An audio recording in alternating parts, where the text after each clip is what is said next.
लेकिन पिछले 9.5 साल में भाजपा का वादा धरातल पे कुछ पूरा नहीं हुआ, लोग समझ चुके हैं। और आज के समय में सबसे ज्यादा अगर आक्रोश है तो नौजवान लोगों में है। आप जब पहलवान अखाड़ा में कूदता है ना तो अपना ताल ठोक देता है, अगला पहलवान कौन होगा उसका फिक्र नहीं करता है। हम लोग मेहनत कर रहे हैं और राजद से चुनाव लड़ेंगे, महागठबंधन के प्रत्याशी होंगे। भाजपा किसको लड़ाती है नहीं लड़ाती है उसको सोचना, उसका हम लोग कोई सोच नहीं रखे हैं। जिसको लड़ाना होगा भाजपा लड़ाएगा, चेहरा बदल देने से उनका कर्म नहीं बदल जाएगा। जो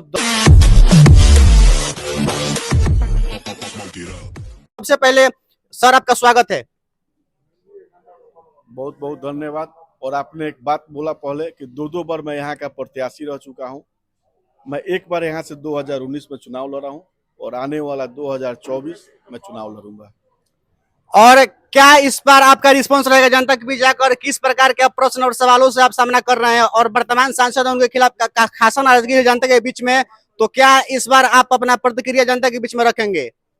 देखिए, महाराजगंज लोकसभा क्षेत्र मेरा घर है और ऐसा नहीं है कि आप चुनाव में 6-8 महीना बचा हुआ है तो मैं लोगों के बीच में जा रहा हूँ। आप ये बात मुझसे नहीं, महाराजगंज के किसी गांव किसी टोला में जाकर पूछिएगा।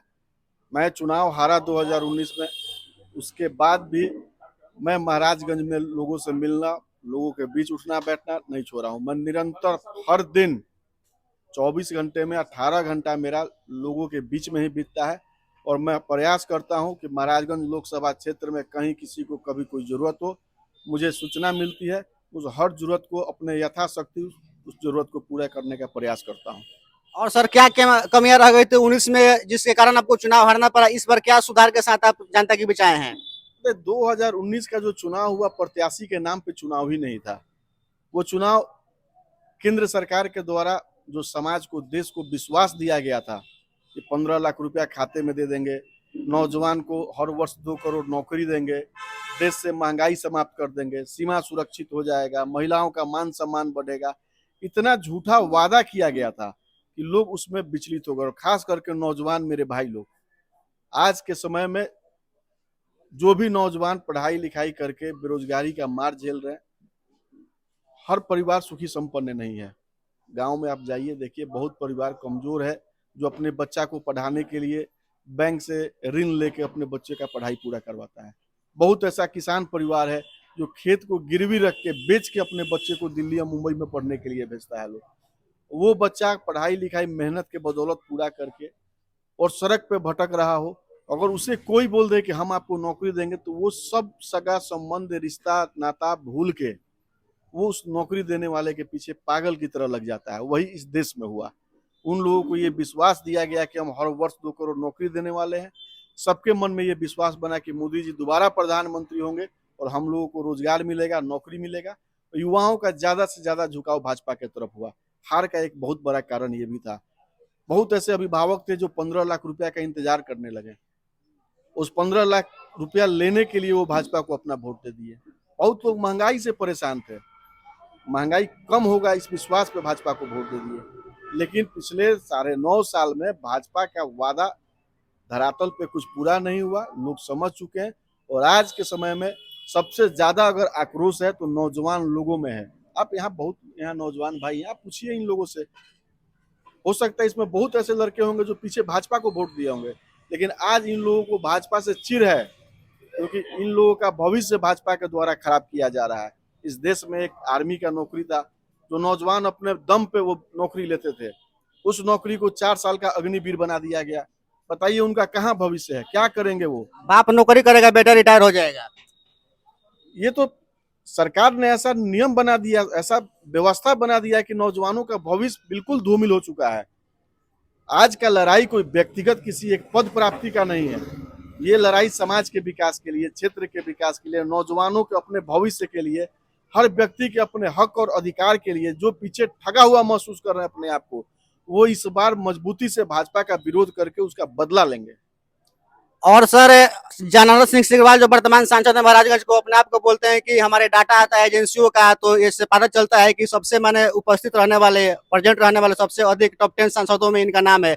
पर जनता के बीच महाराजगंज लोकसभा में एक भी बार प्रेजेंट नहीं रहते, केवल एब्सेंट ही रहते हैं। तो इस बारे में आप क्या कहिएगा? अच्छा, सिकरीवाल जी भी अभी 9.5 साल से सांसद हैं और मेरे पिता भी महाराजगंज लोकसभा क्षेत्र से 4 बार सांसद रहे हैं। लगभग उनको भी 12 साल का कार्यकाल मिला और देश का हर व्यक्ति जानता है कि सदन कितने दिन साल में चलता है। वो 60% रहे, 100% उपस्थित रहे। सदन साल में कितने दिन के लिए होता है? शीतकालीन होता है, ग्रीष्मकालीन होता है, 2 सदन चलता है। उसके बाद से 15-17 दिन के लिए बीच में सदन चलता है। पूरे साल में जोड़ लीजिएगा तो 3 से 3.5 महीने का सदन होता है। उनके पास फिर भी लगभग 8.5 महीना बचा। 8.5 महीना वो कहाँ रहते हैं? और इस महाराजगंज लोकसभा क्षेत्र में उनका क्या उपस्थिति है उसका परसेंटेज तो बताएं। इस महाराजगंज लोकसभा का क्या विकास दिए हैं उसका परसेंटेज तो बताएं। आज केंद्र के द्वारा क्षेत्र विकास के लिए 5 करोड़ रुपया हर साल एक सांसद को मिलता है। 10 साल सांसद वो रह गए, 50 करोड़ रुपया उनको सांसद क्षेत्र के लिए मिला। उस 50 करोड़ रुपए का हिसाब दे दे कि किस गांव में क्या काम किए हैं, किस प्रखंड में काम किए हैं, किस पंचायत में काम किए हैं। उपस्थिति सदन में दिखा रहे हैं और क्षेत्र में उनका कोई काम ना हो, क्षेत्र में अगर जनता को कोई जरूरत हो उस जरूरत पे खड़ा ना हो, ऐसा प्रतिनिधि का मतलब क्या है? ऐसा प्रतिनिधि का समाज में कोई जगह नहीं होना चाहिए। और सर अगर प्रत्याशी बदलते हैं महाराजगंज से, सिकरवाल जी का टिकट कटता है तो दूसरे प्रत्याशी आते हैं, नया चेहरा लेकर, तो कितना चैलेंज रहेंगे आपके लिए? भैया एक बात समझ लीजिए, आप पहलवानी कभी देखे हैं जी। अखाड़े में?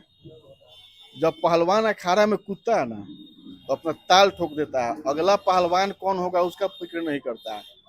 हम लोग मेहनत कर रहे हैं और राजद से चुनाव लड़ेंगे, महागठबंधन के प्रत्याशी होंगे। भाजपा किसको लड़ाती है नहीं लड़ाती है उसको सोचना, उसका हम लोग कोई सोच नहीं रखे हैं। जिसको लड़ाना होगा भाजपा लड़ाएगा। चेहरा बदल देने से उनका कर्म नहीं बदल जाएगा। जो 10 साल में इस देश की जनता को ठगने का काम किए हैं, महाराजगंज की जनता ही नहीं पूरे देश की जनता इस बार उन लोगों से बदला लेने का काम करेगी। बहुत बहुत आभार आपका, धन्यवाद। जिस तरह से आप सभी ने रणधीर कुमार सिंह जी का वक्तव्यों को सुना, उससे मालूम चलता है कि जिस प्रकार का जनता का ओपिनियन है, जनता का ऑडियंस बोले, उस प्रकार से रणधीर सिंह इस तरह से निरंतरता से अपने क्षेत्र में भ्रमण करते